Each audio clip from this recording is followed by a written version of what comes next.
ভাইয়ের তো মাছ ধরা হয়ে গেছে, আর এদিকে আবার মানে আমার ভাইয়ের বউ অর্চনা আবার ছেলে মেয়েগুলোর জন্য ভাগনা ভাগ্নির জন্য পাস্তা বানাচ্ছে।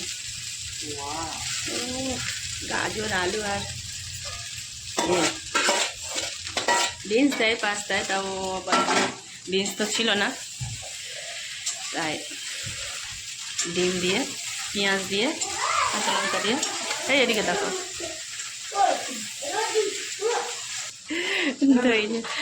পাশে দাঁড়িয়ে রয়েছে আমার ছেলে কখন থেকে।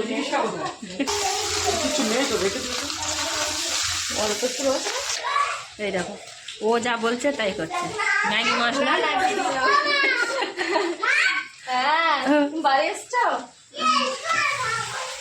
তোর বম আবার ফোন করছে দেখেছিস। এই দেখো ওর মাইমা পাস্তা বানাচ্ছে, আর এই দেখো আমার ভাইপো, আর এই যে আমার বোনের ছেলে, আর আমার ছেলে তো এই যে তোর মাইমার পিছন ছাড়বে না সারাক্ষণ।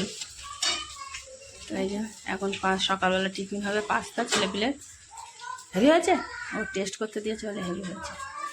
আর টিফিন হচ্ছে, আর এদিকে মা আবার মাছ কাটছে, ভাই মাছ ধরেছিল এক গাদা মাছ দেখো না মা। হ্যাঁ হ্যাঁ, মানে বলছিল বলে যাই, ও এখন ছাড়লে আর বাঁচে অনেক অনেকটা। আমি তখন নিতে বারণ করছিলাম, আমি অত মাছ নিস না, না না বলে কিনা যাইব, তখন নিতে বললাম, আর একবার সে যাইব মাছ ধরলো।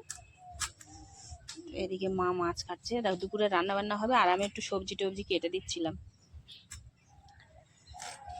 বোন বসে আছে এদিকে, ও যাই হোক।